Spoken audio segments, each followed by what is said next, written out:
రక్షకుడైన యేసుక్రీస్తు నామములో వీక్షిస్తున్నటువంటి దేవుని బిడ్డలందరికీ యేసయ్య అతి పరిశుద్ధ నామములో శుభాలు తెలియజేసుకుంటూ నేటి మన అనుదిన వాక్యాన్ని ఈరోజు మనం ధ్యానం చేసుకుందాం.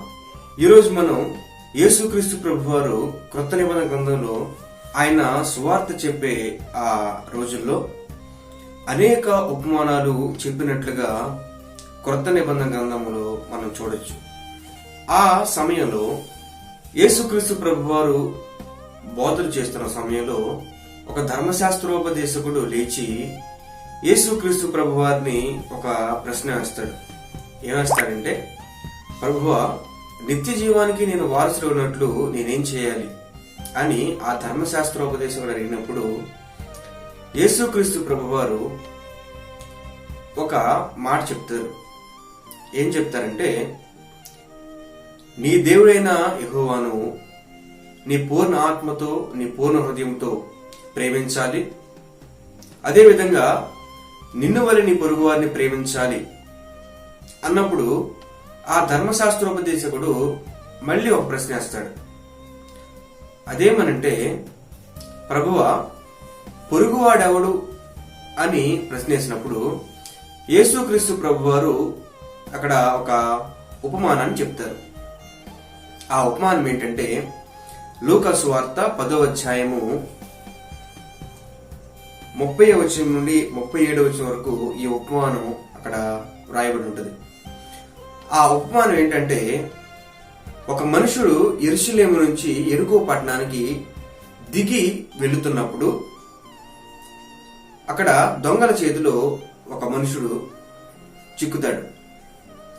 ఆ దొంగల చేతిలో చిక్కబడిన ఆ మనిషి తీవ్రంగా కొట్టబడి బాధించబడి అతను వేసుకున్న బట్టలు పెరిగివేయబడి అతని దగ్గర ఉన్నదంతా దొంగలు దోచుకుని కొర ప్రాణంతో విడిచిపెడతారు. విడిచిపెట్టినప్పుడు ఒక యాజకుడు ఆ మార్గంలో వెళ్తున్నప్పుడు ఆ మనుషుని చూసి పట్టించుకోకుండా వెళ్ళిపోతాడు. మళ్ళీ కొద్దిసేపటికి లేవీయుడు ఒకడు వస్తాడు. లేవీయుడు కూడా అదే విధంగా చూసి వెళ్ళిపోతాడు. మూడవసారిగా ఒక సమరయుడు వస్తాడు. సమరయుడు ఆ కొర ప్రాణంతో కొట్టుమిట్టాడుతున్న ఆ మనుషుని చూసి జాలిపడి అతని దగ్గరికి వెళ్లి అతని దగ్గరున్న నూనె ద్రాక్షరసం పోసి తన గాయాల్ని కట్టి ఒక పూటకోలవాడిని తీసుకెళ్లి అక్కడ పరిచారం చేసి వెళ్ళేటప్పుడు అక్కడి నుంచి ఆ సమరయుడు వెళ్ళేటప్పుడు, నేను నీకు ఎంత అయినా డబ్బులు ఇస్తాను, నువ్వు ఆ మనుషుల్ని కాపాడాలి, అతనికి పరిచారం చేయాలి అని చెప్పి అక్కడి నుంచి వెళ్ళిపోతాడు. ఈ ఉపమానం చెప్పిన తర్వాత యేసుక్రీస్తు ప్రభువారు ఆ ధర్మశాస్త్రోపదేశకుని అడుగుతారు, ఇప్పుడు ఇందులో నీకు ఎవరు పొరుగువాడుగా అనిపిస్తున్నాడు అని ఆ ధర్మశాస్త్రోపదేశకుని అడిగినప్పుడు అతను అంటాడు, ఖచ్చితంగా ఆ సమరయుడే అని అన్నప్పుడు, నువ్వు కూడా అదే విధంగా ఎవరో తెలియని వారికి కూడా, అంటే అసలు నీకు ముఖ పరిచయం కూడా లేదు అన్న వారికి కూడా నువ్వు సహాయం చేసేవాడుగా నువ్వు ఉండాలి. ఇది యేసుక్రీస్తు ప్రభువారు చెప్పిన ఉపమానం. ఇందులో మరొక మర్మము మనము ఒకసారి తెలుసుకుందాం.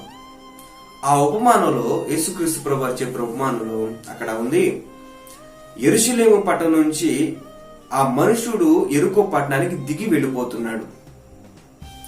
మనం ఇక్కడ జ్ఞాపకం చేసుకోవాలి, యెరూషలేము ఒక ఉన్నతమైన ఒక ఎత్తైన స్థలంలో ఉందని మనం జ్ఞాపకం చేసుకోవాలి. ఎందుకంటే ఆ మనుషుడు యెరూషలేము నుంచి యెరికో పట్టణానికి దిగిపోతా ఉన్నాడు. యెరూషలేము ఒక ఎత్తైన ప్రదేశంలో, ఒక సురక్షితమైన ప్రాంతంలో యెరూషలేము ఉంది. ఆ సురక్షితమైన ప్రాంతంలో ఆ మనుషుడు నివాసం చేస్తా ఉన్నాడు. కానీ ఆ మనుషుడికి ఏమైందో తెలియదు, కానీ యెరికో పట్టణానికి దిగి వెళ్ళిపోతా ఉన్నాడంట. యెరికో పట్టణం అక్కడ ఒక దొంగల గుహలాగా, దుర్మార్గులు ఉండే ప్రదేశంలాగా అక్కడ మనకు కనబడతా ఉంది యెరికో పట్టణం. అటువంటి యెరికో పట్టణానికి ఆ మనుషుడు దిగిపోతా ఉన్నాడు. మనం కూడా అనేక సందర్భాల్లో మనము దేవుని బిడ్డలుగా ఉంటున్న మనము విశ్వాసం నుంచి, దేవుని యొక్క బిడ్డలుగా ఉన్నటువంటి మనము దేవుని యొక్క విశ్వాసం నుంచి, దేవుని యొక్క మార్గం నుంచి అనేక సార్లు దిగిపోతా ఉన్నాం. ఇక్కడ ఆ మనుషుడు ఏ విధంగా అయితే యెరూషలేము నుంచి యెరికో పట్టణానికి దిగి వెళ్ళిపోతా ఉన్నాడో, మనము కూడా అనేక సందర్భాల్లో మన విశ్వాసం నుంచి, మన భక్తి జీవితం నుంచి దిగిపోతూ ఉన్నాం. ఇక్కడ ఆ మనుషుడు యెరూషలేము నుంచి ఆ యెరికో పట్టణానికి దిగి వెళ్ళిపోతున్నప్పుడు దొంగల చేతులు చిక్కి బాగా కొట్టబడ్డాడు, బాధించబడ్డాడు, గాయపరచబడ్డాడు. మనం కూడా అనేక సందర్భాల్లో దేవుడి నుంచి దూరం అయిపోయినప్పుడు, ఆ దేవుని యొక్క విశ్వాసం నుంచి మనం కిందకి దిగజారిపోయినప్పుడు మనం ఇదే విధంగా మనము ఆత్మీయంగా చాలా దిగజారిపోతాం.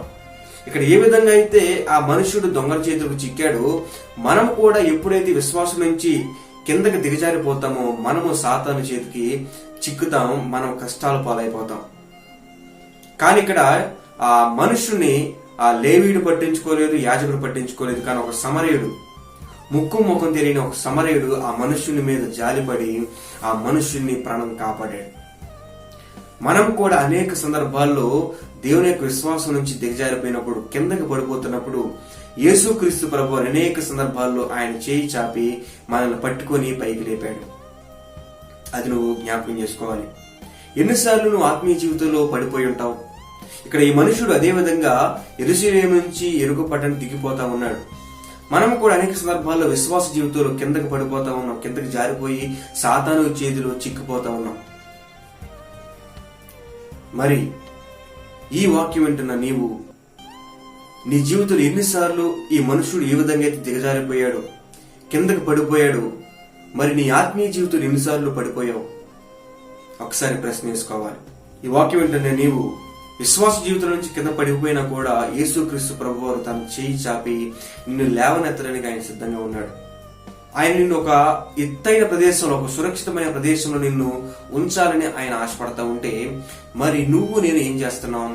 అక్కడ ఆ మనుషుడు ఏ విధంగా అయితే కిందకి దిగిపోతా ఉన్నాడో మనము కూడా మన ఆత్మీయ జీవితంలో, మన విశ్వాస జీవితంలో, మన భక్తి జీవితంలో కిందకి దిగిపోతా ఉన్నాం. ఒకసారి ఈ ఉపమానం ద్వారా ఈరోజు మనం ఒక పాఠాన్ని నేర్చుకోవాలి. దేవుడు మనల్ని ఒక ఉన్నతమైన ప్రదేశంలో నిలబెట్టాలని ఆశపడతా ఉంటే, మనము దేవుడు ఇష్టపడిన రీతిగా దేవుడు మనల్ని ఎక్కడైతే ఉంచాలనుకున్నాడో మనం అక్కడే ఉండాలి. కాబట్టి ప్రియ దేవుని బిడ్డలారా, ఈ వాక్యం వింటున్న మనందరము కూడా దేవుని ప్రణాళిక నిమిత్తము, దేవుని ప్రణాళిక ప్రకారం మనం జీవించాలి. ఆ మనుషుడు ఏ విధంగా అయితే యెరికో పట్టణానికి దిగుతూ దొంగల చేతులు చిక్కాడో, ఆ మాదిరిగా మనం విశ్వాస జీవితంలో పడిపోయి దిగిపోయి సాతాను చేతులు చిక్కుకోకుండా మనం ఎల్లప్పుడూ కూడా దేవుని యొక్క అడుగుజాడల్లో, దేవుని యొక్క నీడలో మనం ఉండాలని ఈరోజు దేవుడు మనతో మాట్లాడుతూ ఉన్నాడు. అది మాత్రమే కాకుండా ఆ ధర్మశాస్త్రోపదేశకుడు దేవుడు చెప్పిన రీతిగా, యేసుక్రీస్తు ప్రభువు చెప్పిన రీతిగా నిన్ను వారిని, పొరుగు వారిని ప్రేమించు, ఆపదలో ఉన్న వారికి సహాయం అందించు. ఎవరైనా నీ దగ్గరికి సహాయం కోసం వస్తే ఆ వ్యక్తికి సహాయం చేయి అని ఇక్కడ ఆ ధర్మశాస్త్రోపదేశకుడికి దేవుడు ఏ విధంగా అయితే ఈ ఉపమానం ద్వారా అతనికి ఒక గుణపాఠాన్ని నేర్పాడు, మనం కూడా ఆ గుణపాఠాన్ని మనం నేర్చుకుందాం. పొరుగు వారికి సహాయం చేద్దాం, కష్టాల్లో ఉన్న వారికి సహాయం చేద్దాం. అంతకంటే ముఖ్యంగా ఆ మనుషుడు ఏ విధంగా అయితే యెరూషలేము నుంచి యెరికో పట్టణానికి దిగుతూ దొంగల చేతులు చిక్కాడో, మనము ఆ విధంగా చేయకుండా మనము ఒక ఉన్నతమైన స్థానంలో నిలబెట్టిన దేవుణ్ణి కనపరుస్తూ విశ్వాస జీవితంలో పడిపోకుండా, సాతాను చేతులు చిక్కుకోకుండా మనము ఆత్మీయంగా ముందుకు సాగాలని ప్రభు పేరిట మీ అందరికి మనం చేస్తూ ఈ మాటలు నేను ముగిస్తా ఉన్నాను. దేవుడు ఈ కొద్ది మాటలు దీవించును గాక. ప్రార్థన చేసుకుని నేటి మన దిన వాక్యాన్ని ముగించుకుందాం. పరిశుద్ధమైన తండ్రి, నీకు స్తోత్రాలు. ఈ సమయంలో ప్రభు అనుదిన వాక్యాన్ని మేము ధ్యానం చేసుకున్నాం. ధర్మశాస్త్రోపదేశకుడు చెప్పిన ప్రశ్నకు యేసుక్రీస్తు ప్రభు వారు చెప్పిన ఉపమానాన్ని మేము ఈ రోజు జ్ఞాపకం చేసుకున్నాం. పరిశుద్ర, ఆ మనుషుడు ఏ విధంగా అయితే యెరూషలేము నుంచి యెరికో పట్టణానికి దిగి వెళుతూ దొంగల చేతులు చిక్కాడు. ప్రభా, మేము అనేక సందర్భాల్లో మా విశ్వాస జీవితం నుంచి దిగిపోయి సాతాను చేతులు చిక్కాం, కష్టాల పాలయ్యాం. కానీ మీరు మమ్మల్ని ఎన్నడూ కూడా విడిచిపెట్టలేదు ప్రభా. మీరు ఎక్కడ చేరిన మమ్మల్ని కాపాడారు, సంరక్షించారు. ప్రభా, మేము మా విశ్వాస జీవితంలో కిందకి పడిపోకుండా ప్రభా నాయన మమ్మల్ని లేవనెత్తండి, ముందుకు సాగడానికి సహాయం చేయమని నజరేయుడైన యేసుక్రీస్తు నామములో అడిగి వేడుకొనుచున్నాము తండ్రి. ఆమేన్.